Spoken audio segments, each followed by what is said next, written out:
안내를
예, 이제 시간이 돼서 라운드 테이블 좌담 순서 시간을 갖도록 하겠습니다. 좌석에 장내에 들어와 주시기 바라고요. 예, 우리 좌담 패널께서는 자리해 주시기 바랍니다.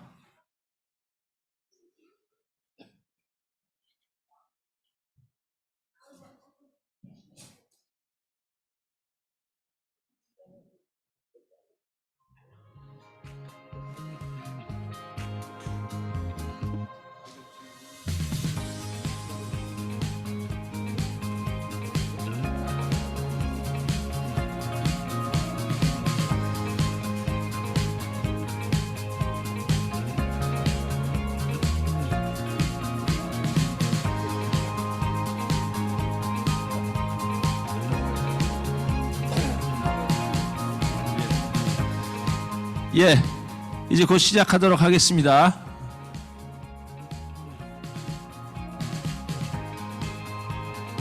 예, 그리고 잠시 안내 말씀드리겠는데요. 예, 오후에도 또 세션이 준비되어 있는데 점심 식사는 별도로 주최 측에서 제공을 해드리지 않습니다. 그래서 건너편 쪽에 청운관 그 지하에 그 식당이 위치하고 있고요. 예, 그래서 그쪽 식당을 좀 이용해 주시면 가성비가 괜찮을 겁니다. 예, 그러면 바로 좌담 시작하도록 하겠고요. 오늘 좌담에 참석해 주신 세 분 패널을 소개해 드리고 마이크를 김원수 미래문명원장님께 넘기도록 하겠습니다. 우선 오늘 좌담의 사회를 봐주실 김원수 미래문명원장이십니다.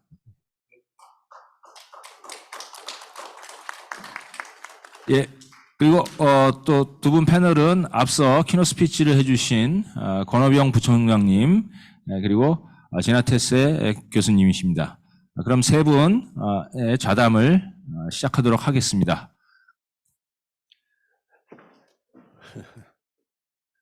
Thank you so much, Professor Kim Yun-chul. Can you hear me? Good morning. Buenos dias. Bonjour. And I think the room is a little bit chilly for us, but with the two presentations, we are pretty much warmed up by your very passionate presentations. So thank you so much again for your presentations. And as Professor Gina Tessa said, I think we have to break with our old paradigm. So I'd like to ask a question first to Professor Gina Tessa, because at the United Nations, we always follow lady first. Thank you so much for your presentation, and I was deeply impressed and struck by the way you phrase our mindset and also how we have to move to a new paradigm. My last job at the United Nations was disarmament. So we are pretty much on the same page, because my job was to disarm the arms. And when I took up the job, I always, with a half joke, told my colleagues that I felt my job is like riding bicycle uphill. So I have to keep pedaling it, otherwise I may go sideways or go backward. But not much progress I can make. And these days I feel we are riding bicycle uphill against headwind. And as you said, and also Professor Paul Carr said, most of the records are being broken on arms expenditures, but also, as Professor Kwon Ho-byung said, records we have on climate are being broken now every year. This year will be recorded as the hottest ever, but it will be very short-lived because 100% sure it will be broken next year. Because for the past 10 years, the hottest, the wettest weather record has been continually broken. So we are living in a series of crises, but our mindset, I think, is still in old days, old paradigm. So I'd like to ask Professor Gina Tesse first about how you think we can operationalize the changing mindset in our education, you said, but also in the discourse we have globally, particularly with those who are in power. So unless we change their mindset, not much we can expect to be changed. So my first question, I know this is a very challenging question to you. It is. So particularly when we have a strongman type leaders around us in many countries, particularly in the countries where most power is concentrated. So that is my question to you.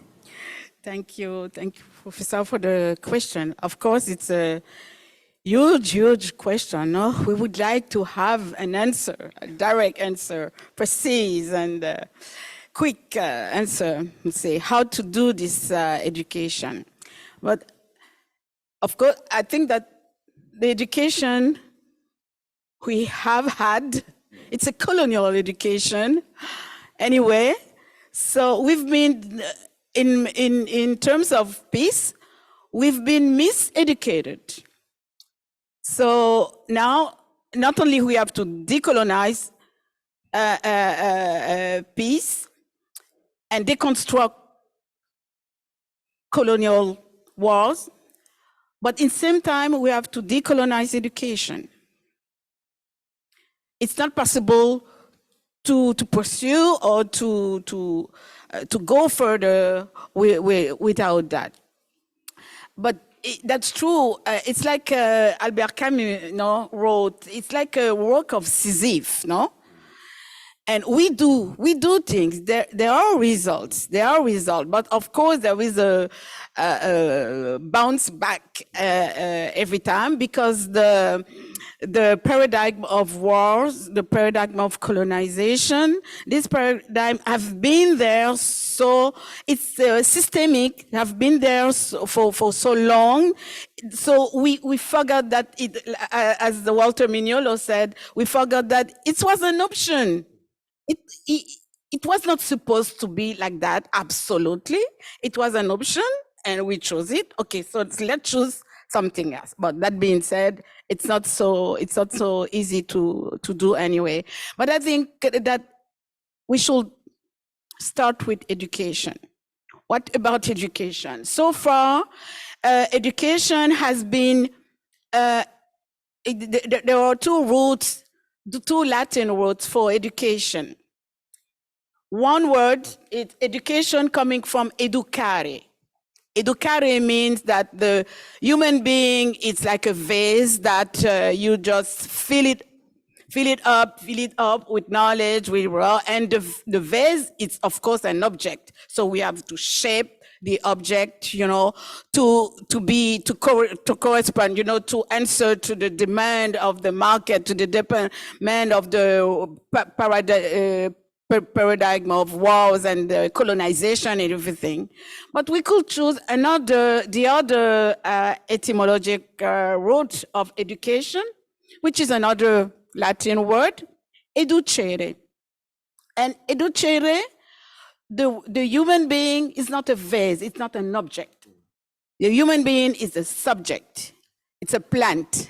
It's a living being, as I use for peace. And as living being, he needs water. He needs to become what he's supposed to become, and not to become what others want him to become, and to follow the rules without thinking. So educere, I think I like this other perspective on education, meaning that and education is not only for a couple of years during life. You know, it's like UNESCO said. You know, it's all lifelong education. But education, it's about, you know, to be able to think by ourselves, no, to be critic, and to be ethic, and to be politics. And the problem is we are afraid of politics in education. Why? Paulo Freire said education is politic, and it's supposed to be politic, and he has to continue to be politics, you know.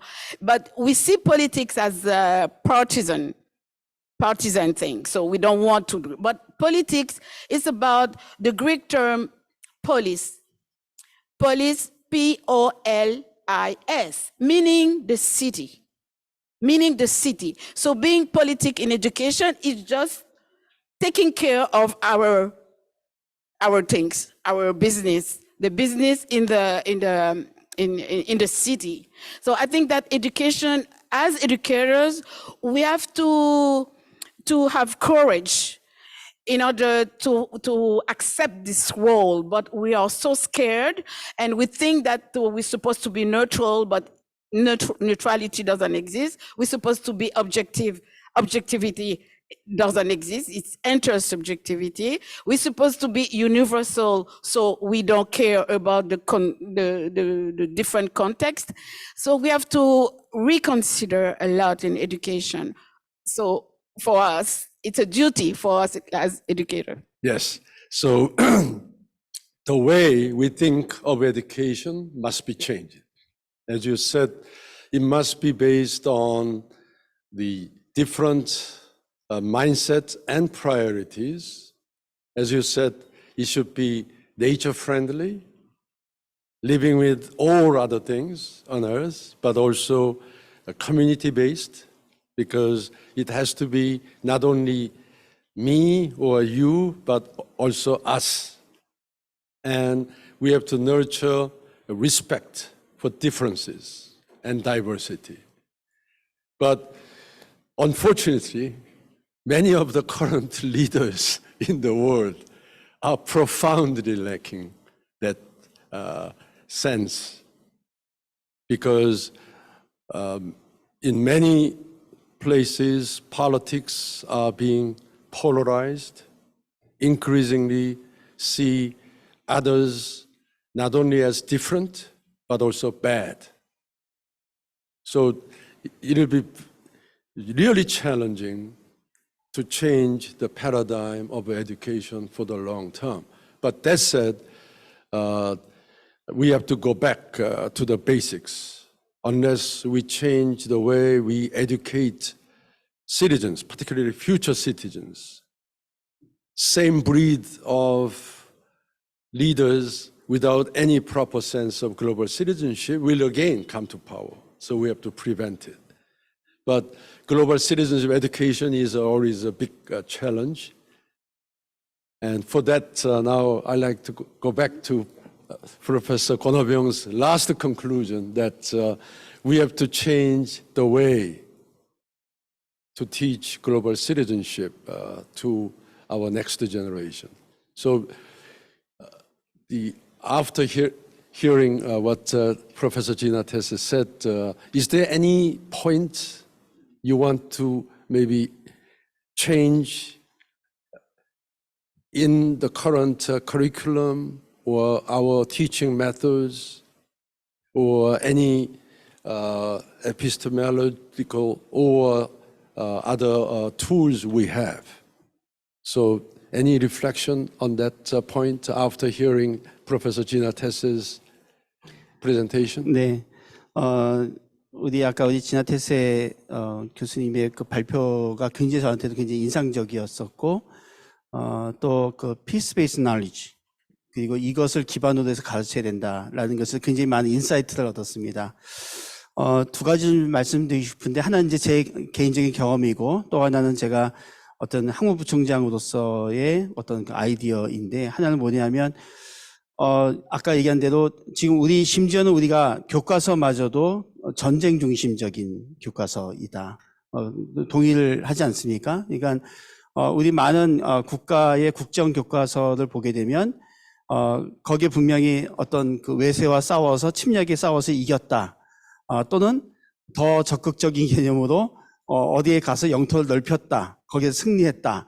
라고 하는 것을 굉장히 좀 자랑스러워하고 그 부분을 굉장히 강조하고 그런 것들을 이제 은연중에 이제 후속 세대들에게도 그런 것을 지켜나가야 된다라고 하는 것 자체가 오늘 그 지나테스 교수님께서 말씀하신 바로 볼 때는 이제 전쟁 중심의 사고방식이라고 하는 것을 깨달았습니다. 그래서 이런 것들을 이 교과서 레벨에서 고치는 게 굉장히 중요한데 이제 쉽지가 않은 것이 그 자체가 굉장히 그 정치라는 영역도 있고 사실 또 경제 영역도 있고 비즈니스 영역도 있는 것 같습니다. 저는 이제 경영학자로서 1996년부터 이제 학생들을 가르치기 시작했는데 그때부터 저는 사실은 사회적인 책임이라고 하는 것을 경영학의 모든 내용에 담고 싶었습니다. 그래서 제가 처음 강의했던 것이 경영학 원론, 경영학 개론 과목이었었는데 경영학 개론 과목에 강의를 하려다 보니까 사회적 책임의 관점에서 가르칠 교과서가 없었어요. 다 모든 것은 어떻게 하면 돈을 벌 것인가. 심지어는 어떤 이론 내용은 경영학에서 있었던 이런 내용은 최대한 남으로부터 많이 돈을 빌려라. 그리고 최대한 늦게 갚아라. 이게 이론이에요. 저는 사실은 어떤 그런 양심적인 차원에서 이 이론을 수업 시간에 가르칠 수가 없는 겁니다. 그래서 그런 교과서는 가르칠 수 없다 싶어서 제가 그때 교과서 새로 쓰기도 했어요. 그래서 이제 새로 쓰는 경영학이라고 하는 책을 그 당시에 만들려고 했었는데 모든 게 난관이었습니다. 모든 것이 물질주의 중심적이었고 영리주의적인 그런 관점에서 쓰여진 이론과 주장들로 가득 차 있었기 때문에 그 내용들 하나씩 다 바꿔내는 데에서는 굉장히 어려움이 있었습니다. 그리고 잘 아시지만 지금은 그래도 많은 분들이 지속가능성이라든가 이런 부분에 대한 많은 인식이 있었지만 그때만 하더라도 기업에 계신 분들이라든가 경영학자들 입장에서 봤을 때 사회적 책임이라든가 기업 윤리라고 하는 것은 굉장히 좀 불편한 것이라고 하는 그런 생각들을 많이 했던 때라서 그래도 이제 어쨌든 한 2년여에 걸쳐서 그 책을 썼어요. 문제는 뭐냐면 그 책이 전혀 팔리질 않습니다. 그래서 제가 드리는 말씀이 뭐냐면 이런 어떤 소수자의 노력, 우리 지나테스 교수님도 그런 어떤 앞서는 리더이지만 지금 이제 어쨌든 소수자로서의 그 어떤 그런 이제 혁신을 해나가지 않습니까?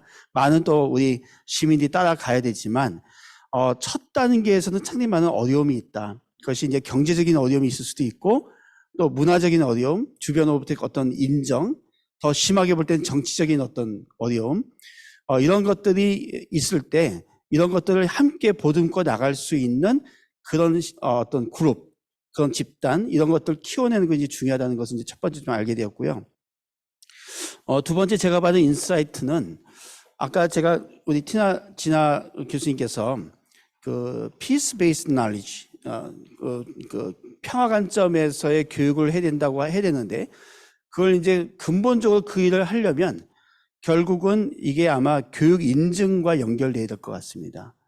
한국에서는 많은 교육 인증 제도가 있습니다. 경영교육 인증도 있고요. 공학 인증도 있고 의학 인증도 있고 많은 인증이 있는데 이 인증 제도에 대한 그 기본적인 아이디어들은 사실은 이제 서구 세계에서 온 것들을 이제 한국에서 좀 받아서 하고는 있습니다. 근데 이제 거기에 기본적인 개념은 뭐냐면 대학과 그 학과의 철학이 있다면 그 대학과 학과의 철학이 목표에 반영이 돼 있을 거고 교육 목적에 반영이 돼 있을 것이고 거기에 일관되게 커리큘럼을 만들고 그다음에 그 커리큘럼 하에서 과목의 내용까지도 바꾸는 것을 요구하고 있습니다. 그래서 이 교육 인증을 받아야지만 어떤 공인된 그런 스쿨 교육 제도로서 인정을 받기 때문에 현재 많은 대학들이 그 인증에 부합하는 커리큘럼과 내용을 갖추기 위해서 노력을 많이 하고 있습니다. 자, 그런데 그렇다면 그런 그 인증을 하는 그 노력 안에다가 지금 현재 그 교육 목적, 철학이라든가 커리큘럼이라든가 교과목이라든가 심지어는 그 안에 들어가는 내용 자체에 지속 가능성의 이슈라든가 그다음에 아까 얘기한 어떤 평화의 이슈라든가 이런 부분에 좀 부합하도록 할 수 있는 내용들을 인커리지 할 수 있다면 그런 스탠다드를 만들 수 있다면 좀 더 빨리 최소한도 대학 교육에서는 이런 것들을 전파할 수 있을 것이다. 그렇다면 전 세계에 이런 교육 인증에 관련된 기관과 단체가 있을 텐데 그 기관과 단체에 우리 지나테스 같은 교수님들의 같은 분들이 거기에서 좀 협력을 하고 대화를 하고 그런 걸 통해서 그들이 그 교육 인증의 어떤 룰에 이런 것들을 반영할 수 있도록 하는 것이 가장 빠른 방법이 아닐까라는 생각을 좀 해봤습니다. 그리고 경희대학에서도 그런 것을 할 수 있도록 한번 좀 생각을 해보겠습니다. 감사합니다. 감사합니다. Thank you so much for your comments. And also, I want to pick up from his comments very important point about how we can make new standards which can spur changes for the future. And also, Professor Kwon talked about the importance of corporate social responsibility and UN sustainability agenda represented by Sustainable Development Goals. And SDG has 17 goals and 169 targets. But most of those targets, to me, too much quantity-oriented, quantitative targets, rather than qualitative targets. So unless we introduce new standards to take the quality higher, mindset is a quality, peace-based knowledge is a quality. But unless we introduce new standards to promote quality rather than quantity, it will be very difficult to change education and also change the world. And I very much like your last plea for love. Love is quality, particularly radical love. So my question to you is, how do you think we can operationalize the concept, your concept of radical love into the qualitative standard for SDGs? Thank you for the question. Before to go to love, to the radical love, about SDG, I think that SDG, it's a useful concept. Concepts do matter. We need concept in order to move forward. But I think that SDG, and sorry for that, but I know many of you and myself, we use SDG in our teaching, research, and everything. So, but SDG, I think, cannot be. It is a step, but it's not. It cannot be the final step, because the model, the representation of SDG, it's economy, environment, and society. Three spheres interrelated. That means we put on the same level economy and environment. And this is a problem. And you said that we are not in the climate change anymore. We are in a crisis, an emergency. So how come we can continue to put economy and environment on the same level, suggesting that they have the same importance?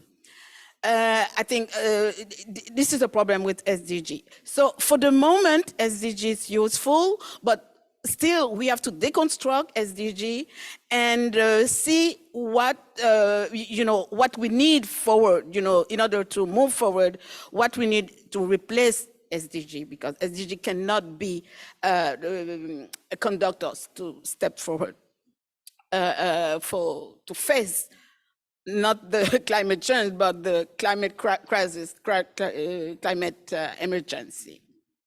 And there is another problem with SDG. It's about the development. It's still development. And we see that in economy, people have the facility to reappropriate development, green development, and clean development. I don't know what does that mean, clean development, but they use clean thing, we clean. No, it's still development. And you just showed that even every time we think that something is clean or something is green, and those false words to continue to colonize our mind, we see that no, there is a cost. There is a cost in terms of GES, and everything. So for that sustainable development, I think it's useful now, but we have to accept that we have to deconstruct it and move forward with another concept. I don't know which one. And about radical love, it's a concept of emerged from Paulo Freire's discourse and critical pedagogy. The field of critical pedagogy, coming from his most known book, Pedagogy of the Oppressed.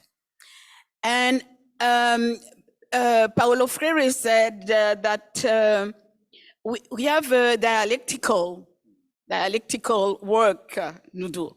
Because, of course, talking about radical love to face wars, it could seem to be a nonsense, no? But this dialectical duty we have to do, it's to accept those tensions. Life is about tension, and we cannot eliminate the tensions completely. So we have to accept those tensions, and we have to see where not equilibrium, but why the tensions are dynamic.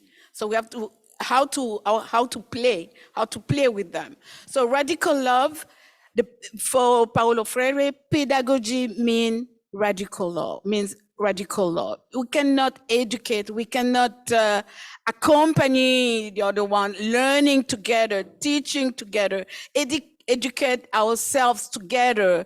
For Paulo Freire, there is no A educating B or B educating A. A and B are educating themselves, by the world, with the world, in the world, reading the word and reading the world. So there is a dialectical tension that we have to accept. Radical love, it's not about accepting everything from the other, no. But it needs the courage to sit with the other and to dialogue with the other, to listen to what we don't want to listen to, but still, to be there and listen to and respond. And the struggle is gonna continue. Angela Davis said, don't expect the struggle to finish one day. No. If we are conscious, if we have this social consciousness, we are in struggle every day and for a long time and forever. So the question of time, our relation of time, of course, we want everything to be done right away, no? So when I talk about a shift of paradigm, it's not easy to change like that, not at all. So I think that for our generation, I won't say it's done, it's no. There are changes, but I think it's a question of time, it's a process. And if it's too fast, it becomes violent. So we are playing the game of the paradigm, the war paradigm. So it has to take time in order to dialogue, in order to exchange, in order to convince and see. So time, it's can be violent also. So don't play the game of the paradigm war by press too much and too fast. In that sense, I would like to talk about an example in Canada. The Commission for Truth and Reconciliation, held by the indigenous communities in Canada, Autochthone, Inuit, and Métis people, and this Commission of Truth and Reconciliation. I said, but there is a missing element there, no? Between truth and reconciliation, we should have something. And for me, it should be reparation. But we know that the damages are not repairable. The damages of colonization are irreparable. So how can we come from truth to go to reconciliation? And I think the missing element is justice, which is in our team also. Justice, because we recognize that the damages are irreparable, but still we have to do something in order to recognize what have been done to those people and everything. And this commission, you know, released her the report a few years ago, and there is no violence. There is no violence, but still they continue to raise their voice, especially women, indigenous women in Canada, writing, playing, singing, and they raise their voice in order for things to change. It's gonna take time, of course, but we can feel the change is there already. So it's a good model, I think, to give up hope anyway. Thank you. We all know journey ahead of us is tough, but we should not lose hope. Otherwise, nothing will change. So I completely agree with you. And also, I agree with your point that development is not a right or appropriate word for the future paradigms of civilization. But that said, still, any development is not possible without peace. And also peace is not durable without justice. So there is a No justice, no peace. no peace. So triangular relationship we have to look at as a package. Peace, growth, and justice, we have to look at it as a package. But I also like to pick up your point, very important point about the relationship between economy and environment. And I'd like to ask a question back to Professor Kwan, that still we tend to put economy and technology ahead of environment.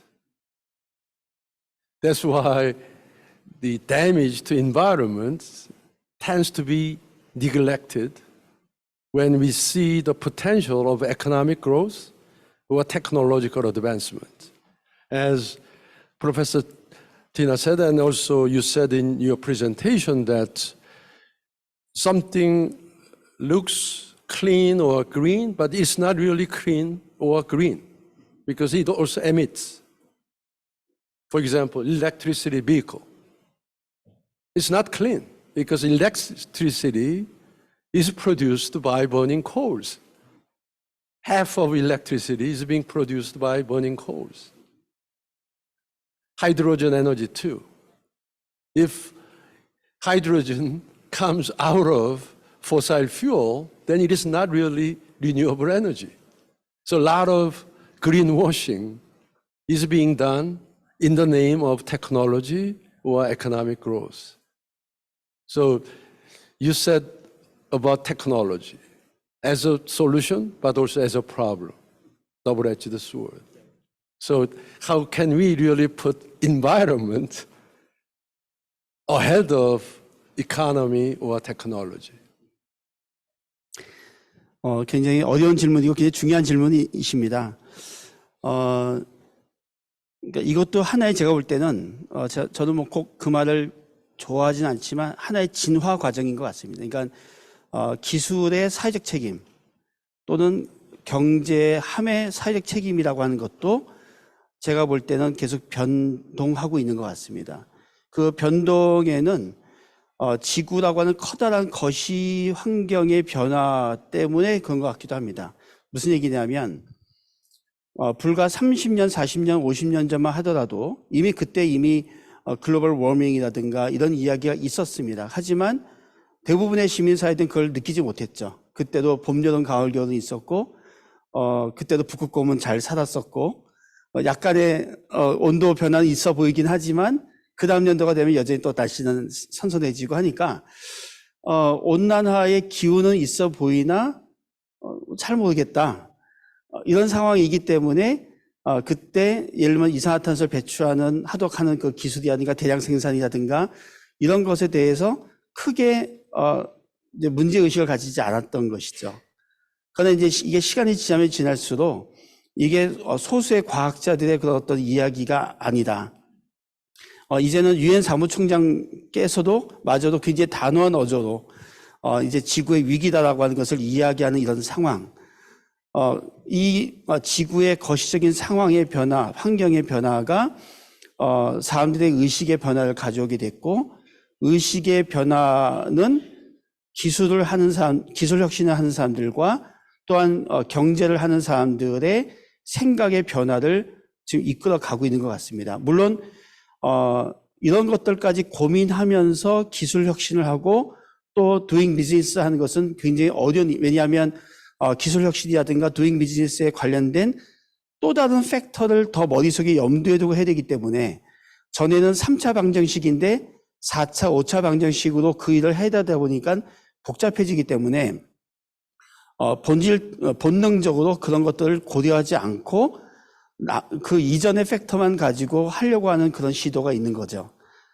그러다 보니까 겉으로 볼 때는 그린하게 보이고 싶고 안에서는 그런 팩터까지 고민하고 싶지 않은 본능이 있기 때문에 그 갭 속에서 소위 말씀하시는 그린 워싱 같은, 폴리싱 같은 그런 행동들이 있었던 것 같습니다. 물론 지금도 그런 일들이 아직까지 있다고 하는 것을 부인하진 않습니다. 그러나 이제 바뀌는 건 뭐냐면 이런 생각, 그러니까 이 의식의, 그러니까 환경의 변화가 의식의 변화를 가져오고 의식의 변화가 이런 그 기술 혁신과 비즈니스를 하는 것에 대한 방식의 생각에 이것을 팩터로 넣어야지만 되겠다고 하는 것이 점점 그 팩터가 점점 중요한 팩터가 되어 가면서 이제는 그것을 하는 척하는 것이 아니라 이것을 해야만 된다고 하는 쪽으로 점점 바뀌어가는 것 같습니다. 그래서 아까 말씀드린 대로 이제 인공지능 기술자들도 무조건 전력을 많이 소모해 가면서 정확도를 높이려고 AI 개발하는 것이 아니라 정확도를 유지하면서도 적은 데이터를 가지고 학습하려고 하는 노력을 한다든가 그런 시도를 하기 시작한 것 같고요. 그 다음에 이 비즈니스 하는 쪽에서의 의식 변화가 나타나는 것들도 그것을 크게 가능하게 했던 것이 바로 ESG 무브먼트인 것 같습니다. 여러분 잘 아시는 대로 이제 2025년도가 되면 이 ESG에 관련된 의미 있고 책임 있는 행동을 하지 않으면 본인의 물건을 해외에 팔 수가 없습니다. 그러니까 이렇게 이제 이것 자체가 이제 법적인 경제적인 그 제재가 가해지기 시작하기 때문에 많은 기업들이 이제는 ESG에 훨씬 더 많이 관심을 가지게 됩니다. 물론 아직까지 그들이 정말 본심으로 우리 진아 교수님께 얘기하신 대로 어떤 그런 레디컬한 그 러브에 대한 그 마음과 열망을 가지고 하는지까지는 잘 모르겠으나 최소한도 하는 척하는 단계는 아닌 것 같아요. 이제는 하는 척하는 단계에서는 벗어나서 중요하다.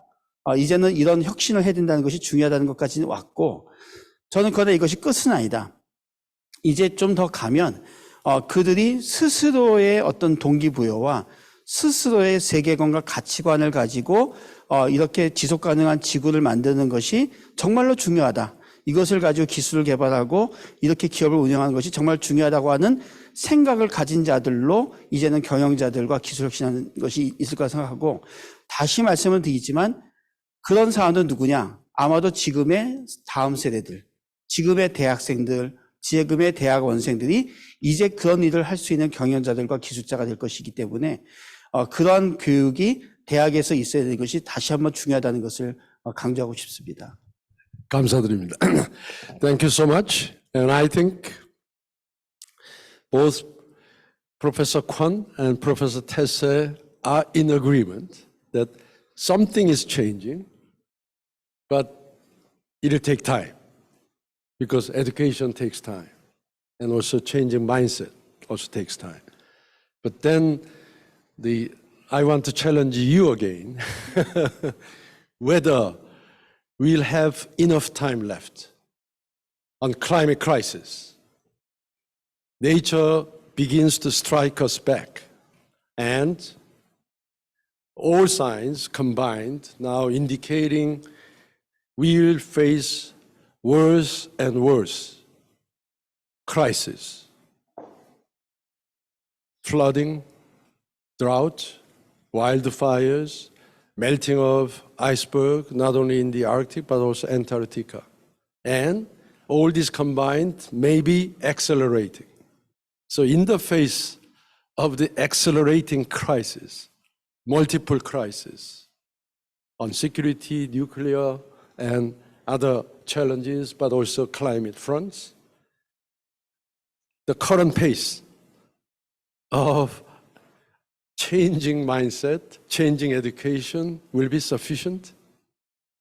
Then next question is, how can we accelerate? Paradigm shift and also education.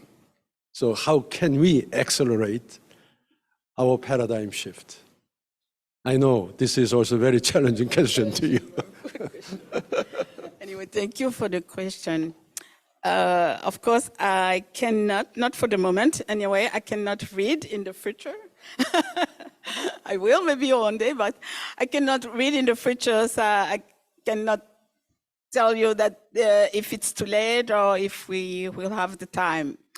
But I like the word of Antonio Gramsci, and like Antonio Gramsci, I said that I am very pessimistic. My mind is very pessimistic, but my heart is very optimistic. In that term, I am optimistic seeing the youth, let's say the well-known Greta Thunberg, no? Facing the politicians saying, how dare you? How dare you? And she was able to mobilize youth, you know, of her age and younger, marching with her, striking with her, and reclaiming and screaming and everything about the change that we need. And they know that they're going to be those people, the person in charge, pretty soon, you know, and they're going to be the people who are going to be victims, you know, who are going to be they will have to face, no, those consequences with the acceleration of the changes. So, despite of the drama, who is, you know, we are facing, I think that despite of that, I stay optimistic, seeing that the youth, they believe in the, to do something, they believe in the possibility to change things, and they want to challenge us. and I think that they will.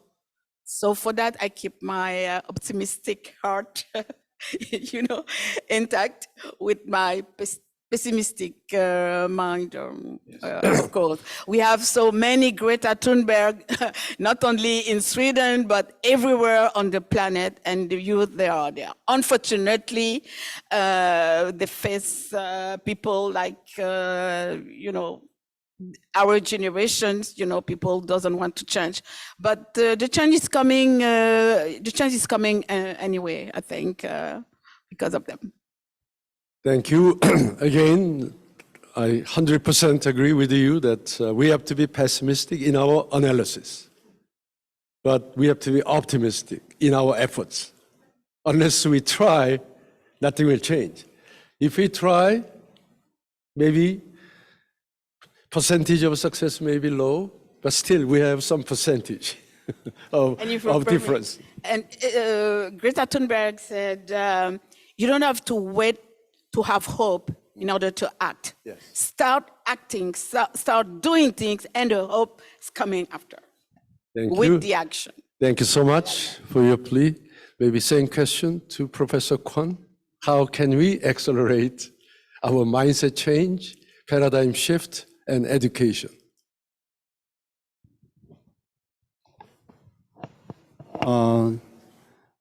사실은 이제 사람들의 그 의식의 변화를 가져온다든가 태도의 변화, 행동 변화를 가져오게 할 수 있도록 뛸 수 있는 그런 엘레멘트는 다양하다고 볼 수 있습니다. 당연히 대학과 학교가 할 수 있을 것 같고 또는 우리 종교단체들도 그 일들을 할 수 있을 것입니다. 정부 지자체에서도 그 일을 할 수 있을 것이고 NGO 단체도 아마 할 수 있을 것 같습니다. 이런 것들이, 그러니까 이런 여러 다양한 구성원들이 함께 모여서 이런 부분도 함께 논의할 수 있고, 그 다음에 이런 것들을 어떻게 서로 역할 분담을 해서 이것을 가져갈 수 있는지, 이런 것들 만들어줄 수 있는 그런 틀을 좀 했으면 좋겠고, 그런 의미에서는 대학이 그런 일을 할 수 있지 않을까. 그러니까 정부 기관도 올 수 있게 하고, 그다음에 NGO 단체도 오게 하고, 우리 종교단체에서 오게 하고 해서 함께 좀 논의하고, 거기에서 함께 교집합을 할 수 있는 부분이 있을 것이고 또 각자의 역할이 있을 것 같습니다. 이런 큰 그림을 그려나갈 수 있는 그런 모임을 만들 수 있고 그런 것들을 한 지역에서 스몰 석세스로 한번 한 다음에 성공을 거둔 사례가 있다면 그것을 이제 다른 국가로 확산시키는 그런 형태로 진행할 수 하면 어떨까 이렇게 생각을 해봤습니다. 네. 감사합니다. Thank you so much. And lastly, before we close, but I want to do some justice to the audience who is listening very attentively and participating with keenness. So, any question from the floor? Then I think maybe our moderator, Professor Kim Hyun-chul, should volunteer. Oh, okay.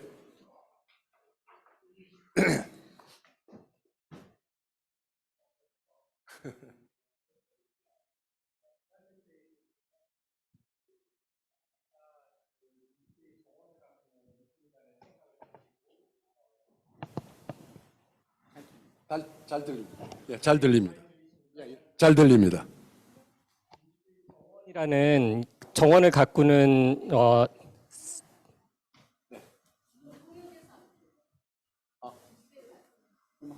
그럼 이 마이크. 이제 들립니까? 네, 들린다고 합니다. 네. 그래서 그 민주주의 정원을 가꿔야 되는 평화의 정원을 가꾸는 사람이 되라고 얘기를 하시면서 5가지 마지막 5원소 얘기하면서 우분투 말씀해 주시지 않으셨습니까? 근데 근본적으로 경희대학교에서도 이제 노력을 하고 있고 여러 대학에서도 노력을 하고 있는데 근본적으로 우리의 일상, 토양은 상대평가 그리고 경쟁을 부추기는 그런 토양이 되어 있습니다.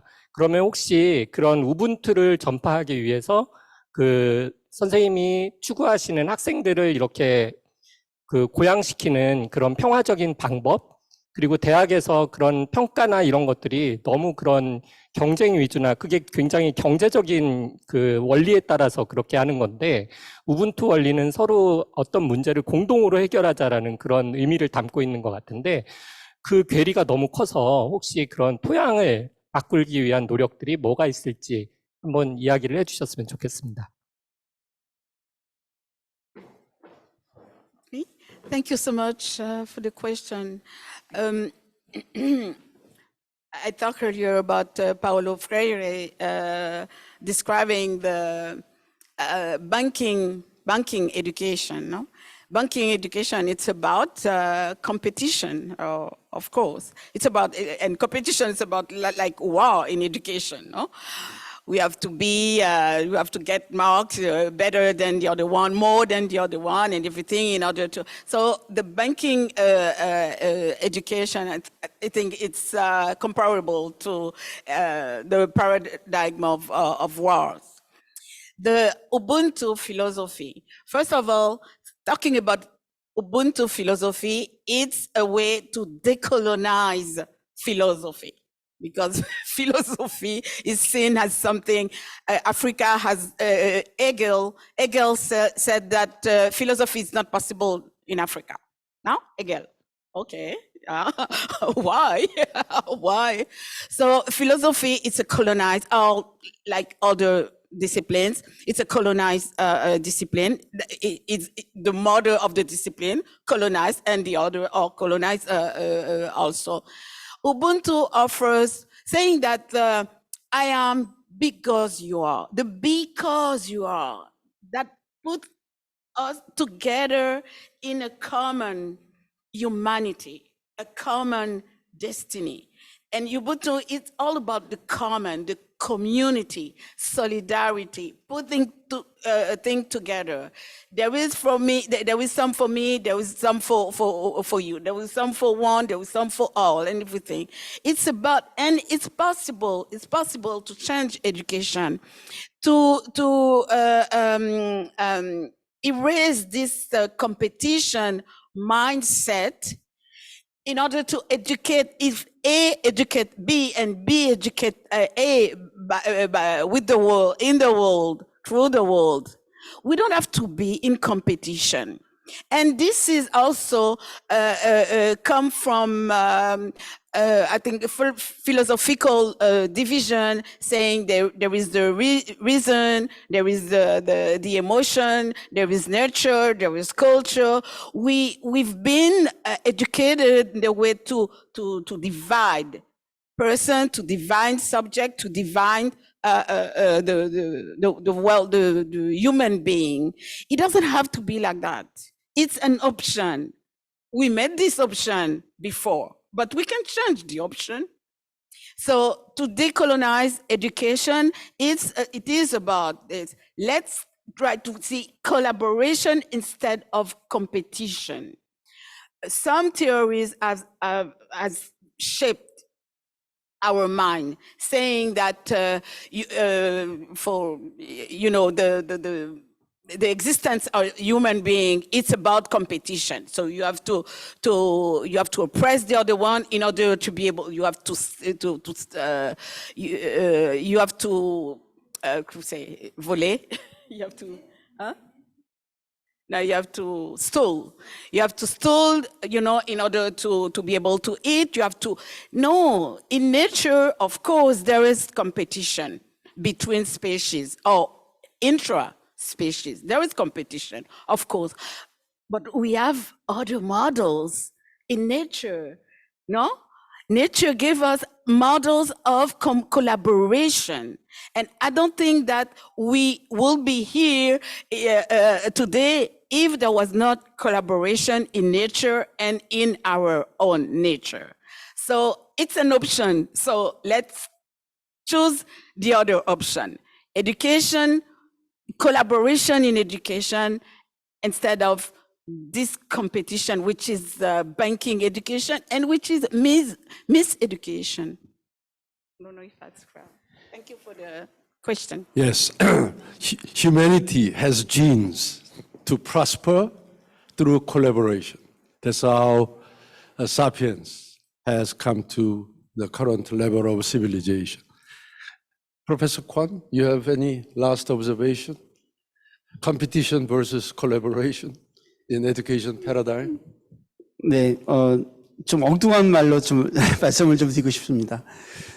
우리 진화태세 교수님 아까 처음에 우리 턱하실 때 처음 도입부에 인간이야말로 미친 종이다 라고 했어요. insane species라고 말씀하시는데 인간은 미친 종입니다. 그러니까 인간은 미치도록 지구도 파괴할 수도 있고 인간은 미치도록 사랑할 수 있는 존재일 수도 있을 것 같습니다. 지구의 어떤 구성원들도 인간을 제외하고서는 그런 미친 듯이 사랑할 수 있는 존재는 없다고 생각이 들고 우리 인류야말로 미친 듯이 사랑할 수도 있는 그런 종이라는 것을 생각할 수 있다면 거기에서 우분투 정신도 들어갈 수 있을 것 같고 또 새로운 솔루션도 있지 않을까 이렇게 생각이 들어서 마지막 그렇게 말씀드렸습니다. Thank you so much. 감사합니다. I think we should be insane but productively and collaboratively. So thank you so much for sharing your insights and wisdom. And I'm sure that like myself, audience must have felt we learned a lot from your presentations and also expose on so many agenda items. And I believe we can walk away from this roundtable discussion, I think, with 3 takeaways. First takeaway is that we all agree we are now humanity is facing multiple mounting challenges. So we have to transform our thinking. We have to transform our paradigm of education. We have to transform our paradigm of civilization itself. On that, we all also agree that we have to be pessimistic in our brain, but we have to be optimistic in our heart. That's the first takeaway I hope we all share. The second takeaway is that we all agree that we are in this fight, not bad war, good fight, together. Unless we all work together, governments, businesses, academia, civil society, unless all of us work together, we cannot win this good fight. So that should be the second takeaway. And last takeaway, I also want to borrow the wisdom from South Africa. That one of the South African maxims said, if we want to go fast, go alone, but if we want to go far, we have to go together. So we have to go together in this fight, because this fight will be long and arduous. And with that, thank you so much for your contributions, and thank you to the audience. Thank you to you all.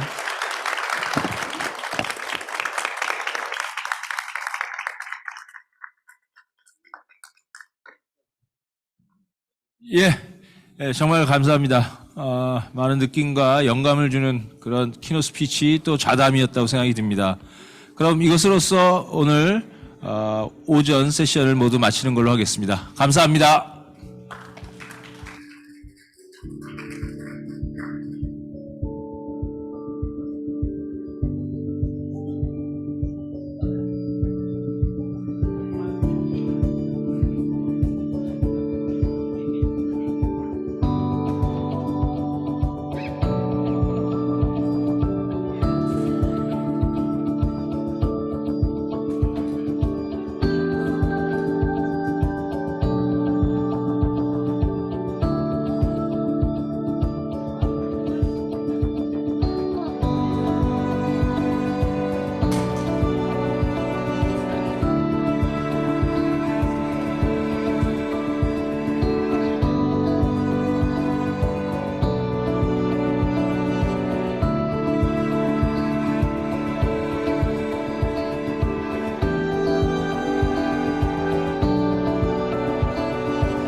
오후 세션은 오늘 오후 2시에 여기서 다시 시작되니까 2시 전까지 꼭 돌아와 주시기 바랍니다.